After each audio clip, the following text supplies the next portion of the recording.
Assalamualaikum and greetings. My name is Shakiri binti Syed Rahmat and I'll be presenting this video titled Evidence-Based Medicine Randomized Control Trials. By the end of the video, you will understand what defines evidence-based medicine, reasons of randomized control trial being the gold standard of the highest level of evidence, and the application of a critical appraisal tool on two articles. The best definition of what evidence-based medicine, or abbreviated as EBM, can be said by the following excerpts. 1. Nothing more than a process of lifelong, self-directed learning in which caring for patients creates the need for clinically important information about diagnosis, prognosis, therapy, and other clinical and healthcare issues. And 2. The integration of best research evidence with clinical expertise and patient values. As we all know, evidence are just proofs that can support any statement to show a sense of validity. Hence, in EBM, such evidence are structured into levels based on the following aspects: design, validity, and applicability to patient care. The diversity of research studies will always aim to answer a specific research question. Parallel to that, every researcher will have to make preparations as to which appropriate designs that will get the highest level of evidence. What you see in your screen now is termed as the EBM pyramid, where we can see several designs are placed in the pyramid by the hierarchy of their evidence, starting from the basic foundation of background information and expert opinion, and then ascending up to a systematic reviews. The EBM pyramid is split into two sectors, which are filtered and unfiltered information. When the evidence is filtered through an evaluation, the evidence is considered as high quality. In addition, high quality evidence is not as abundant as finding an unfiltered information. Hence, explains the shape and size of volume in the pyramid. As stated earlier, we will focus on randomized control trials, which is one of the designs in the EBM pyramid. According to Pitt et al., randomized control trials are studies in which the subjects are randomly allocated to a new treatment, to a control group, or to an existing treatment group. Otherwise known as RCT, this type of study is used to test the efficacy, effectiveness, or equivalence of treatments and to test other healthcare practices and intervention strategies, in addition to providing the highest level of evidence for the effects of an intervention and for causation. Let us understand better about RCT by looking into what are their strengths and weaknesses. In terms of the strength, RCT is considered as the most scientifically rigorous method for measuring short-term outcomes that are not influenced by the participants' willingness to participate and other factors. In addition, the presence of study groups and that each subject has an equal chance of being allocated to a treatment or control group. As for their weaknesses, there is a need for a very large sample size to measure, unsuitable for subjects with strong treatment preferences, and a sense of inequity due to exclusion among the groups and subjects if they made fully aware of themselves about the conditions within the study. So that leads us to the next question: why is so important to have appraisal? The answer to this question are the following: eliminating confounding, presence of control group, empowering research with blinding, and patients with equal treatment that no one is inferior to another. So we now know of what is EBM and RCT, along with the pros and cons of the RCT. Plus, we also know how important appraisal can be. The next we want to know is how do we know if the research paper is any good? Well, the research paper needs to be critically appraised using specified criteria that undergo evidence-based practice. Lastly, appraisal is a technique that offers a discipline that will ensure that the research paper is any good. When we appraise a research paper, we have to consider the three important criteria: 1. Validity, 2. Clinical importance, and 3. Applicability or relevance. With emphasizing on these criteria, then the research paper may as well be untrustworthy. What are the aims of using critical appraisal tools? Firstly, to detect the flaws within the methodology, and secondly, to give consumers of the research an opportunity to make an informed choice. Here is a few critical appraisal tools for RCT that are available online via the internet: Critical Appraisal Skills Programme (CASP), Physiotherapy Evidence Database (PEDRO Scale), and Consolidated Standards for Reporting Trials (CONSORT) statements. In this video, we will look into the CASP as our critical appraisal tool for RCT. As to why CASP was chosen for this video is due to the following factors listed here. In addition, the 11 questions that are itemized in this tool actually go through all the steps of critical appraisal.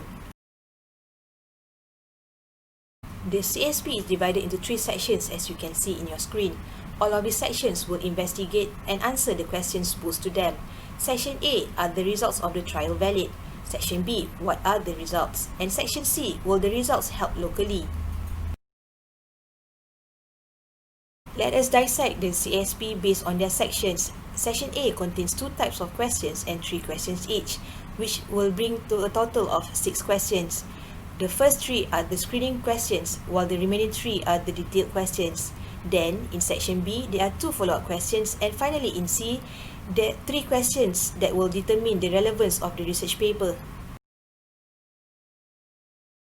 Now, let us put all theory aside and engage the practicality of the CSP as we engage in a simulation exercise on the CSP for RCT checklist. For this segment, 2 research papers have been selected. Tocotrienols for normalization of hepatic echogenic response in non-alcoholic fatty liver randomized placebo-controlled trials by Yogeshwaran et al. 2013, stated in the blue frame, while the effectiveness of pharmacist interventions on cardiovascular risk by Suyuki et al. 2016 in the green box. Let's start with Section A, which looks into the validity of both research papers. Also, we will be answering the screening questions first. Question 1. Did the trial address a clearly focused issue? Based on the PICO aspects, which are namely the population, intervention, comparator, and the outcomes of the study, both papers do address a clearly focused issue because both papers do fulfill the PICO aspects.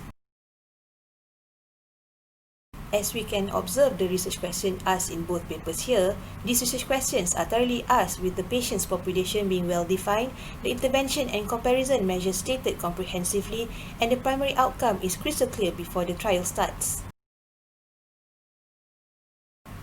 Question 2. Was the assignment of patients to treatments randomized?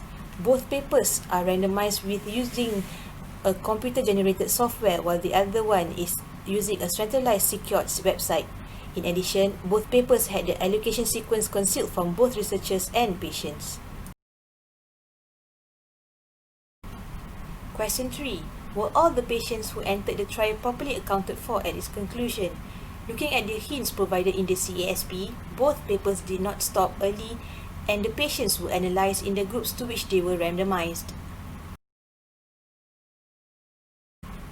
After going through the screening questions, we can establish that both papers are worthy to continue to the next sections, as long as the paper has answered yes to at least 2 of the 3 questions. Then the appraiser is able to proceed to the remaining 8 questions in the checklist. Now, we can go to the other half of Section A, which are the detailed questions. Question 4. Were patients, health workers, and study personnel blind to treatment? The paper in blue had quadruple blind stakeholders in the research, which are the participants, the care providers, and the investigators and the outcome assessor. Meanwhile, the research paper in green only did the blinding onto the patients. Hence, both papers get a yes. When the patients are blinded, it will reduce the chances of knowledge of treatment affects the outcome. Question 5. Were the groups similar at the start of the trial? Both papers have similar number of participants in age, sex, and social class, which has been circled for you to see. Question 6. Aside from the experimental intervention, were the groups treated equally? Both papers make sure that both groups in their respective study were treated equally in terms of their handling and services provided to them. Now, we move into the section B, which emphasizes on the results. What are the results? Question 7. How large was the treatment effect? Both papers have their outcomes measured and had their outcomes clearly specified.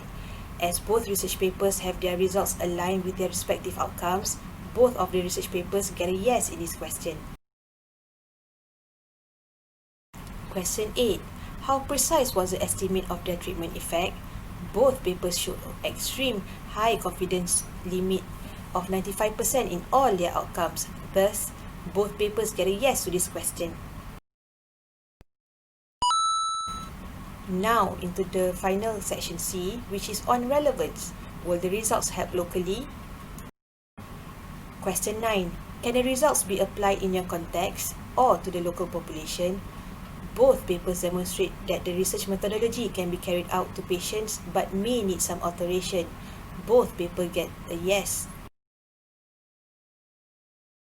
Question 10. Were all clinically important outcomes considered?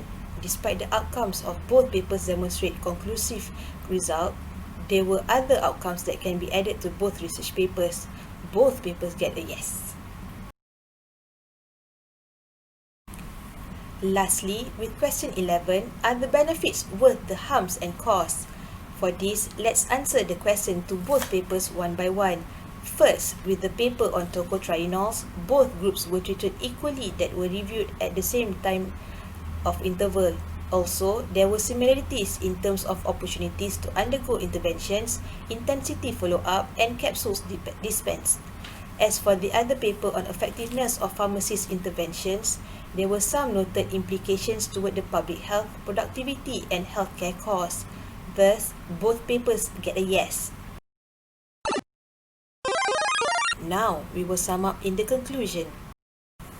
The result in both of these research papers are valid and statistically significant based on the calculation made. In addition, both papers are suitable to be applied to our Malaysian setting. What we can take away from this video presentation are the following. EBM is about critical thinking. That is to say that all reasoning and evaluation of all evidence will be used to make clinical decisions. Evidence from RCT is considered to be the gold standard for the main clinical outcome. The appraisal needs to maintain a consistent narrative and not to be comparison of responses to the questions. Finally, responses to the questions need to meet the following criteria. 1. Always include facts, analysis, and synthesis. And 2. Make sure that you have provided sufficient information to justify your view or decision on the study. With that, I would like to thank you for your time. I shall end this presentation with an American proverb that goes, "An ounce of proof is worth a ton of assertions."